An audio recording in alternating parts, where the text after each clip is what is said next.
Event Driven Programming merupakan salah satu paradigma yang banyak digunakan untuk merealisasikan aplikasi reaktif. Event Driven Programming merupakan paradigma pemrograman di mana alur program ditentukan oleh event. Event dapat berasal dari berbagai sumber, misalnya dari pengguna, dari sensor, dari sistem informasi, atau dari sumber-sumber yang lainnya. Jadi contoh dari event adalah klik, usap, menekan, menggeser, dan sebagainya. Jadi event atau peristiwa yang didapatkan baik dari lingkungan atau dari dalam dari sistem tersebut, itu bisa dikategorikan menjadi suatu event atau peristiwa. Jadi ini contohnya adalah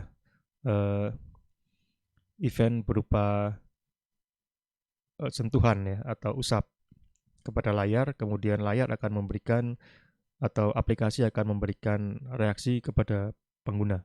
Dia akan melakukan tindakan atau reaksi sesuai dengan input dari pengguna.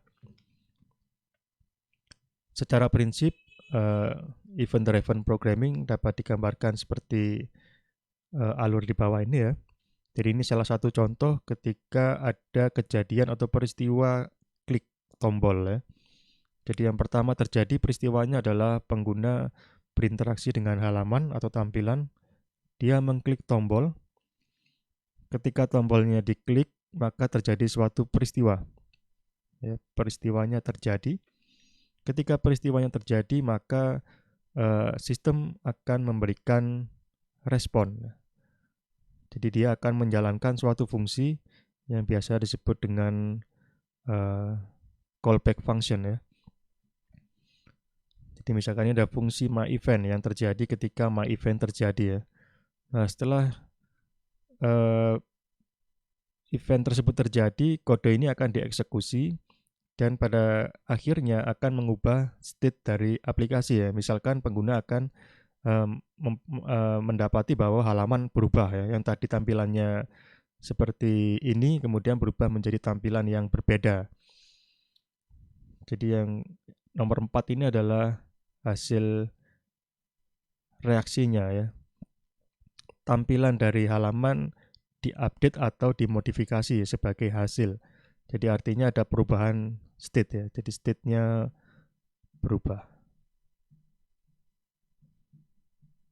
Jadi sistem interaktif dia harus bisa mendeteksi adanya event, harus bisa memproses adanya event tersebut, kemudian harus bisa menyebarkan perubahan state yang terjadi ya. Seperti yang sudah dijelaskan pada penjelasan sebelumnya.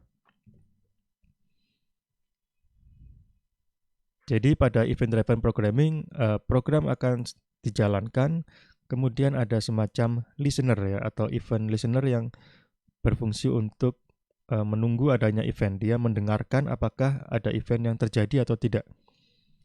Ketika event terjadi, maka program menjalankan kode sebagai respon. Flow eksekusi kode secara keseluruhan dipengaruhi oleh rangkaian event yang terjadi ya, tidak ditentukan dari awal. Jadi ini adalah dasar dari pemrograman asinkron ya.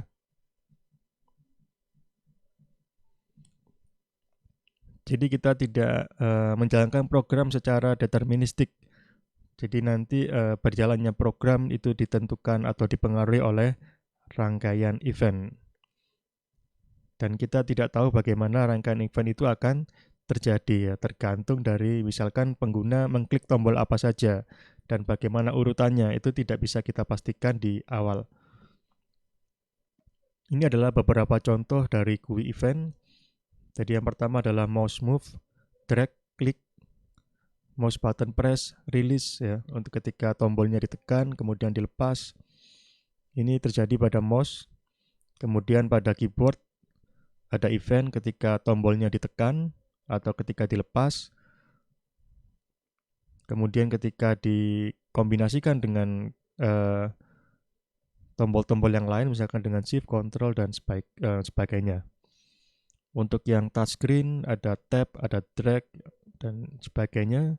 Kemudian pada window atau jendela di tampilan ya bisa di resize bisa di-minimize, di-maximize atau restore, bisa ditutup.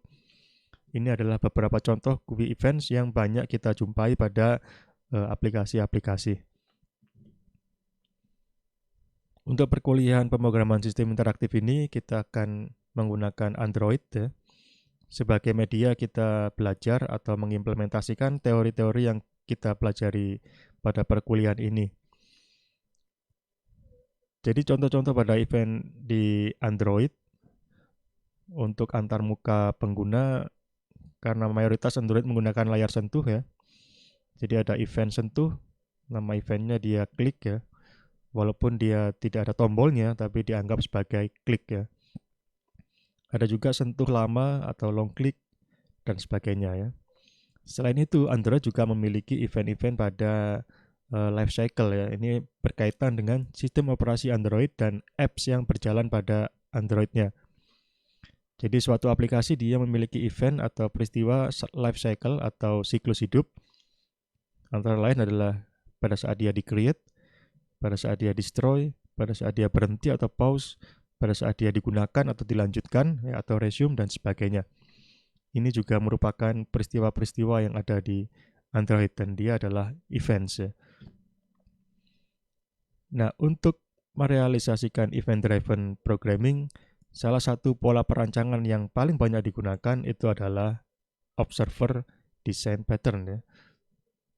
Jadi ini sebagai dasar atau ide dari perancangan sistem yang interaktif. Jadi kalau tadi kita sudah sempat bahas bahwa pada pemrograman event driven ada yang namanya event listener ya. Ada event listener yaitu komponen program yang berfungsi untuk mendengarkan adanya event ya. Nah, di sini event listener jika kita kaitkan dengan pola perancangan observer, maka dia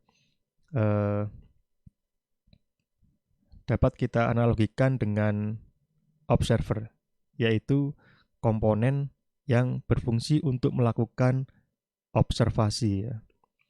Sedangkan kejadian-kejadian atau peristiwa-peristiwa yang terjadi atau event yang terjadi itu adalah kegiatan yang diamati oleh listener. Jadi dia adalah sebagai subjek ya. Jadi event listener mendengarkan events ya. Events ini dapat kita analogikan dengan subjek pada pola perancangan observer. Jadi ketika subjek berubah, misalkan tombolnya dia diklik misalnya ya, maka tombol tersebut akan memberitahu kepada listener bahwa saya sedang diklik. Kemudian event listener akan melakukan tindakan atau menjalankan fungsi atau menjalankan callback ya sesuai dengan yang diprogram oleh programmer. Jadi di sini observer itu adalah pengamat ya, yang mengamati subjek. Setiap subjek ada perubahan, maka subjek akan memberitahu ke observer-observernya bahwa saya terjadi perubahan state. State saya misalkan pada tombol, sekarang saya sedang ditekan. Sekarang saya sedang ditekan dalam waktu yang lama. Itu adalah state-state dari subjek yang nanti akan diberitahu kepada observernya ya. Jadi di sini ada metode notify observer. Jadi kurang lebih seperti itu sehingga di sini terjadi proses ya yang bisa secara terus-menerus mendeteksi adanya perubahan dari kejadian atau peristiwa.